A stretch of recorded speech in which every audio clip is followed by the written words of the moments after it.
لە بابەتێکی گرنگەکەین ئەویش هەڵمەتێک بەناونیشانی ساتێک بۆ هیوا ڕاگەێنرێت کە ئەم هەڵمەتە خۆی لە کۆمەڵێک چالاکی بینێتەوە کە قوتابخانەی دڵداری بنەڕەتی کوڕان ئەنجامێن و ئەم هەڵمەتە ئامانجیان یارمەتیدانی نەخۆشخانەی هیوایە و نەخۆشانی نەخۆشخانەی هیوایە بە شێوەیەکی گشتی وەکەزانی چاوانکە کۆمەڵێکی زۆر لە ئێستادا نەکرد لە هەرمی کوردستان بەڵکو لە تەواوی جیهان لە هاوڵاتیان تووشی نەخۆشی شێرپەنجا بن لە هەموو تەمەنە جیاوازەکانە و لە ڕەگەزە جیاوازەکانیشا بە شێوەیەکی گشتی ئەم هەڵمەتەیە خود ئەم چالاکیانی کە ئاکرێت لەم قوتابخانەیەش ئەمڕۆ بە ئامانجی ئەوەیە کە یارمەتی نەخۆشانی نەخۆشخانەی هیوا بدەن. ئێمە میوانداری زۆر بەڕێز مامۆستا ئەرسەلان حەمەڕەوفمان کردووە کە بەڕێزیان بەڕێوەبەری قوتابخانەی دڵدارن، هەروەها زۆر بەڕێز حاجی محەممەد سەرۆکی لیژنەی دایباب هەر لە قوتابخانەی دڵدار لە ڕاستەوخۆ لە ئەستۆدیبانی کورسات نیوسەوە لەگەڵمانە بن. کاگەرسان سڵاو لەبێت کاک حاجی محەممەد سڵاوتان لەبێت. سپاسی کورساتی ئازیز دەکەین هەر لە بەڕێوەبەر و تاکاتە کارمەندەکانی خوارەوە بەڕاستی زۆر هەماهنگ لەگەڵمانانی هەموو ساڵێک زەحمەتێک چێشین لەگەڵمانە بۆ پیشاندانی کار و چالاکیەکانی قوتابخانەکەمان لێرە ئێمە سپاسیان دەکەین. هەمیشە ماڵی دووەمی ئێمەیە کورسات. سپاس بۆ کەناڵ جوانەکەی کورسات کە هەموو دەم هاوخەمە لەگەڵ هەموو کێشەکانی میلەتە. زۆر بەخێر سپاسانەکەین. مامۆستا ئەرسەلان سەرەتا لە بەڕێستانەوە دەست پێ بکەین بە شێوەیەکی گشتی ئەگەر باسێک لەو چالاکیانە بکەین کە ئەمڕۆ لە قوتابخانەی دڵدار بەڕێوەچە و ئامانج لە چالاکیەکان و هەروەها ئەو کەسانی کە بەشداریان تیا کردو کێ؟ حەزەکەم بیرۆکی کارەکەت پێ بڵن تەمەەن ئەمە لە چێوە سەرچاوی گرتووە لە چێوە ڕنگدانەوە یاوەت لە ناو قوتابخانەکەمانە.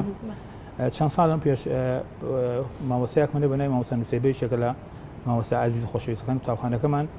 هاوتی مامۆستا قوتابیەکمان هەیە زۆر یەکی لە قوتابە زیرەکانە بەڵام هەستەکەین ماوەیەکە ئاسی لاوازی بەرەو دواوە و دوای کە بە چمان بۆ کرد ئەم خوێندکارە دایکی تووشی ئەم نەخۆشیە بووە هەڵگری ئەم نەخۆشیە بووە ئەوای لێکردین بە چی شێوەیە وا لە خۆمان بکەین کە بەچی هاوکاری ئەم خوێندکارە بین پێی بڵین کێمە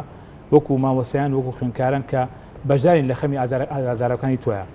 ئەوە بوو مامۆستا نووسێبە ئەم بیرۆکەی باوتی مامۆستا بە ئەم کارەکەین ئەم کارە هەم بەم پرۆسەیە هەم بەشدارین هەم سێ چوار ئامانجە پێشەیە بە هەم بەشدارین هەم بە خوێندکارەکەش دەڵێن کە ئێمە و خوێندکاران و مامۆستایان و ساویدارە هەمووشە هاوکارین لەگەڵتانە خەڵگری خەمەکانی دایک و چەنای وەک دایکتین لەبەرەوە تەوەن سەرچاوی بیرۆکە لەمەوە هاو لەوە ڕنگدانەوەیە ئێتەوەن پرۆمان پێداوە چەند ساڵێکە هەر ساڵە و بە چەشنێک کارەکەمان بدۆ بەڕێوانی گۆڕانکاریمان لە کارەکانە کردووە. چالاکیەکانتان چین ئەو پرۆژانە چین کە لە ناو خوێندنگاکاندا بە خوێندکارەکانتان ئەیکەن نەتوانن داهاتێک بۆ نەخۆشخانەی هیوا کۆبکەنەوە. بەداخەوە بە حکمی ئەم بایکۆتی کە ڕووی دائمە باسی قوتابخانەی خۆمان دەکەم قوتابخانەی خۆمانی شێگە لە قوتابخانە باشەکانی ئەم ناوچەیە بە دەمی خۆم نەبێ ئەوە تەمەن من ڕێی جەنای وەک حاجی محەممەد کە وەسفی قوتابخانەکان کرد لە هەموو ڕوانگەیەکەوە کۆمەڵە کار و چالاکی زۆرمانەیە ساڵانە لە قوتابخانەکە بەڵام بەداخەوە بایکۆ ڕێگەی نەیە زۆربەی چالاکیەکانمان ئەنجام دەین بەڵام هەرچۆنە بێ ئەم چالاکیە بە زەروور مازانی کە لەم کۆتایی ساڵێک ئەنجام بێن. ئەم چالاکیە تەمەن چەند پەیامێک گەێنێ ئەم کارێکی ئێمەیکەین بەڵێ هەر ئەوە نییە لاوانی زۆر بەڕێز بڵێ با مامۆستا جا دڵدار بەتەنیا چی پێکرێ ینی تۆم کارە لە سیاقی دڵدارە کە ئەم هەڵمەتاکەی چی پێکرێن نەخێر ئێمە بڵێ کارەکەمان وەکو کارێکی بچووکە لە چوارچێوەی قوتابخانەی دڵدارە بەڵام پەیامەکەمان زۆر گرنگە ینی پامێکی گرنگە بۆ تاک بە تاچی خەڵکی ئەم شارە. ئەم کارە سەرچاوەکەی لە چیوە ینی ئەو خوێندکارانە خوێندکارەکان خواردنێنن تەمەن سپاسی کاک حاجیاوتاکن کە بەڕێوەبەری حانوت فرۆژگاکەمانە ئەمڕۆ فرۆژگاکەی داخستووە لەبەر ئێمە خوێندکارەکان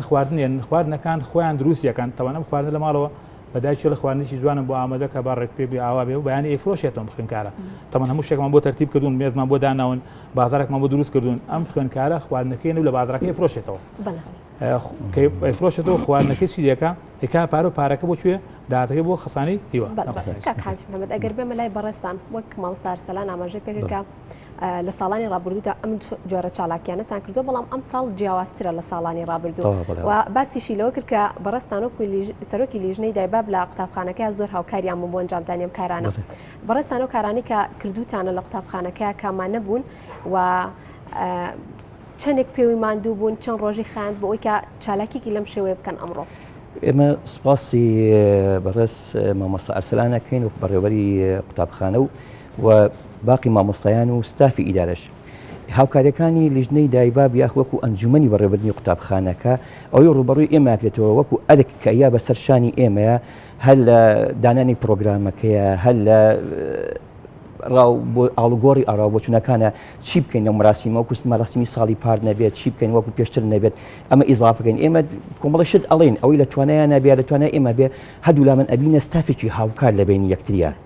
یعنی بی ستافێکی هاوکار ئیشەکان جێبەجێ ئەەکەن ئەوەی بە ئێمە بکرێت وەکو داوت نامێ من لە ڕێی خۆموانە داوت نامە بین بۆ فەرمانبەرەکانی خۆمانە بۆ کەسی ئەملا بۆ کەسی ئەولا بە تەلەفۆنە بە پەیوەندی بەملا بۆ لاوانێ بۆی بازارگەلێک دروست بکەین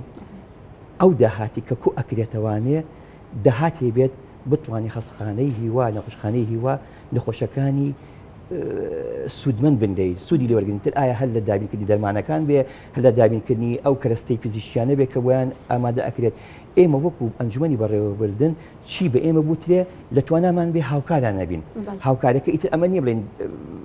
تەصنیفیکەن یاکو پۆلێنیکەن ئەوای دەکەن ئەوای دەکەن ئەوەی لەستەرشانی ئێمە بێتر ئایا بە ناحی مادەکە بێ یا هاوکاری دابینکردنی کەرەستەی مەراسیمی فیستیڤالەکە بێ ئێمە واچێتە سەرشانی ئێمە بێگومان ئەمە هەوڵێکی زۆر گرنگە کە بڕامادەکە کەمیش بە تا زۆریش بە گرنگ ئەوەیە پێش هەر شتێک ئەو منداڵانە چۆن فێری بەرپرسیارەتێکی ئەو کەسان چۆن فێری ئەو بکەیت کە لە خەمی نەخۆشانی هیوادا بکە کوردستان و بەداخەوە ئاسی جیهان دەبێت ئەم نەخۆشیە دەناڵێنن کێرەوە کەسانی کە بەشداری لە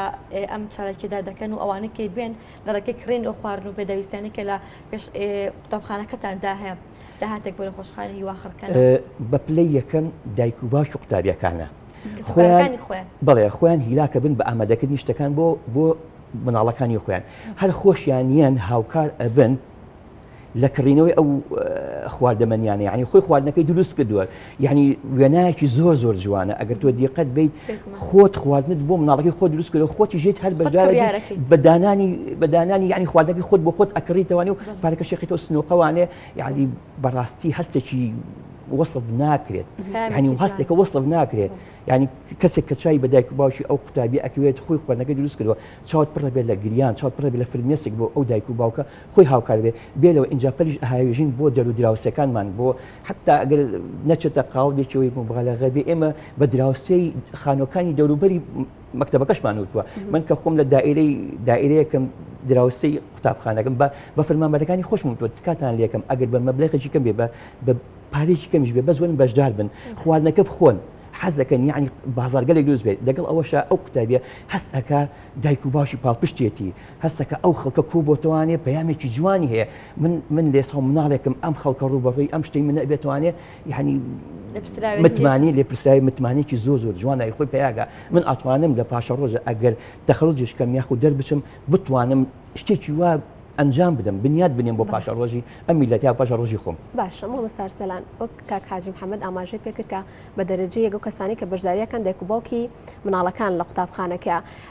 کاتێک کە پەیوەندیان پێوەکەن یاخود ئەم هەڵمەتە یاخود پیان ئەڵێن کە چالاکێکی لەم شێوەیەکەن لە قوتابخانەکە تا چەند ئامادەیان تیا بۆ کە بێن لە قوتابخانەکە خواردن دروست بکەن دووبارە بیفرۆشنەوە و هیچ جیاوازێکی هەبوو لەگەڵ ساڵانی پێشوە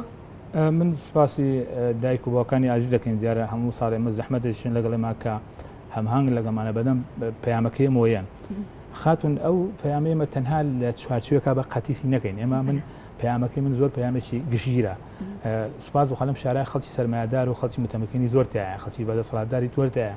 خەڵکی زۆرتایە خواپیاوە کە خوا سەرسامانێکی باشی پێبەخشیوە ئێمە پیانەڵێن کە خەڵکانێگە لە نەخۆشخانەی هیوا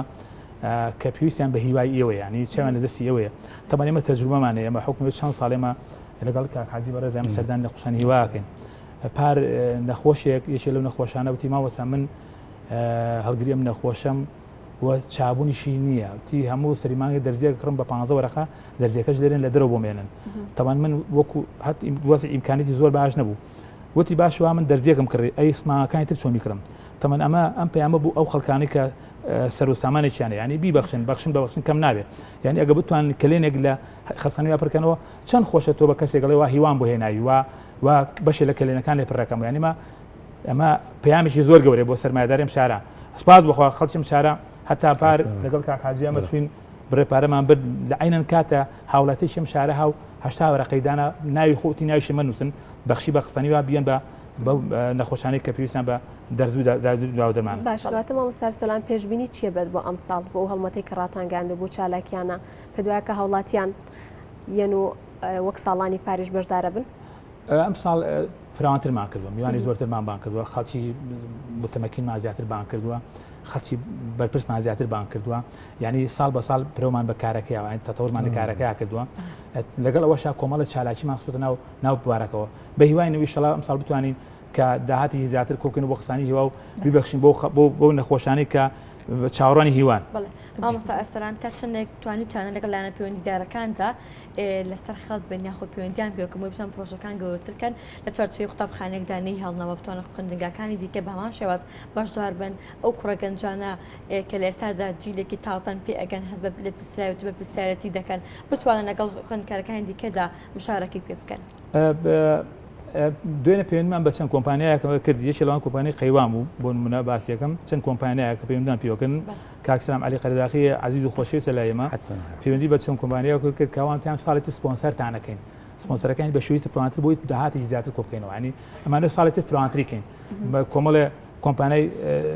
خەوان پێدا هەیە بڵێن بێتە ناو کارەکە و فراوانتری بۆی بتوانین داهاتی زیاتر کۆ بکەینەوە.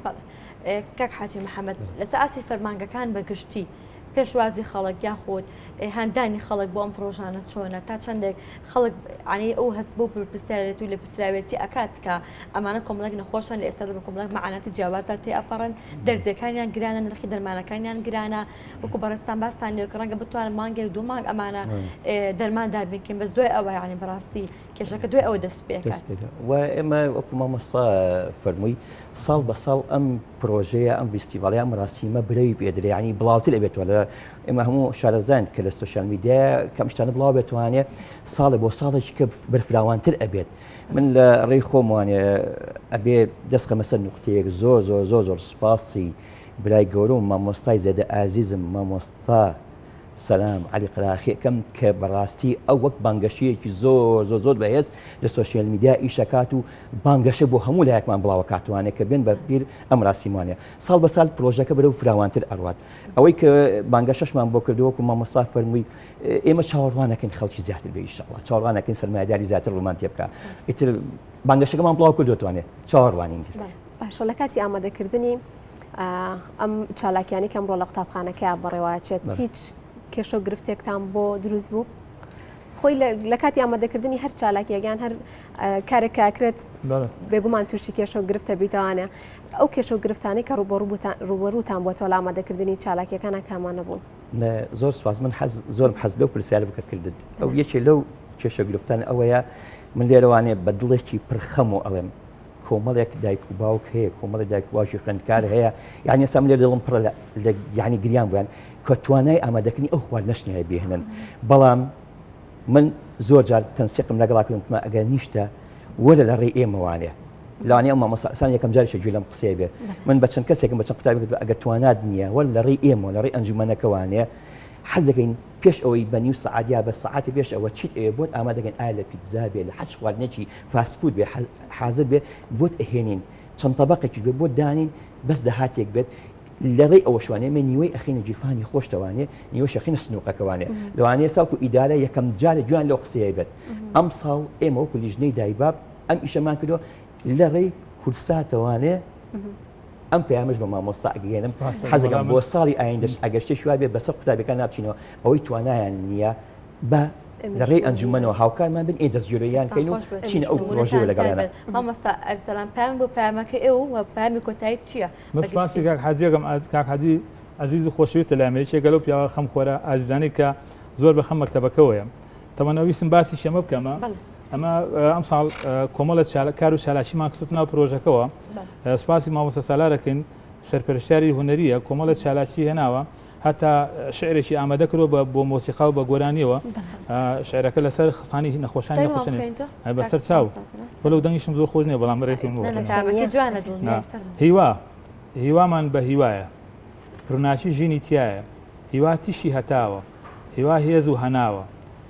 هیوای هەمووانە جێگەی چارەسەرمانە پزیشک و کارمەدانی پڕن لە میهرەبانی ئەوان خەمخۆر و گەورن هیوا بە نەخۆش دەدەن با هیوا هەر بمێنێ هیوامان بەدی دێنێ من سپاسی مامۆستا سالارەکەم سەرپشای هونەر کە بەڕاستی زۆر ئەرکیشە لەگەڵمانە کە کۆمەڵە چالاکی هونەری خۆتە ناو کارەکانمانوانی دەوڵەمەنی کردووە کارەکانی دەوڵەمەند کردووە تەوان ئەم پەیامە من دووبارەیەکەمەوە پەیامەکەمان پەیامێکی ئینسانیە مرۆڤانەیە ئەمە ئەواگەێنە کە ئێمەی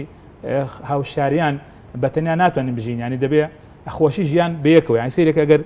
کە خۆشیەکە بێ هەمان بەشدارین تیان کەواتە ئەم ژیانە واجوانە کە هەمان تیا بەشدار بین لە خۆشیەکانە لە ناخۆشیەکانە من لێرەوە هزار ڕەحمەت لە گۆڕی جەنابی مام جەلال کە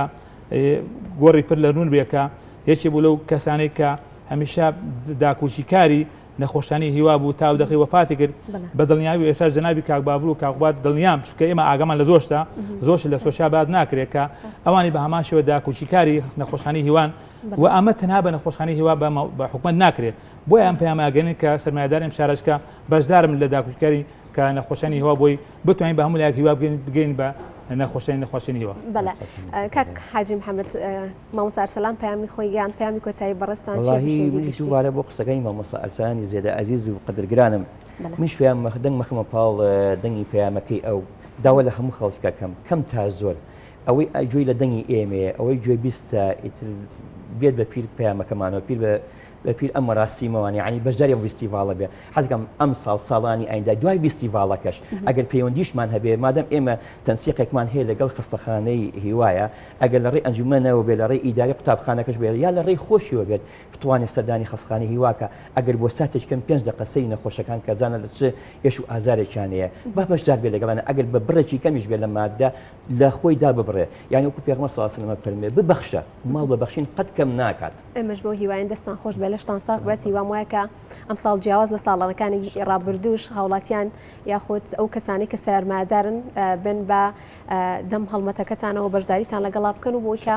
یارمەتی نەخۆشانی هیوا و هەروەها نەخۆشخانەی هیواش بدەن زۆر سپاس بۆ زۆر بەڕێز مامۆستا ئەرسەلان حەمەڕە و بەڕێوەبەری قوتابخانەی دڵدار هەروەها زۆر بەڕێز حاجی محەممەد سەرۆکی لیژنەی دایباب لە قوتابخانەی دڵدار سپاس بۆ ئامادەبوونتان سپاس بۆ زانیاریەکانتان خێر بەسەر چاو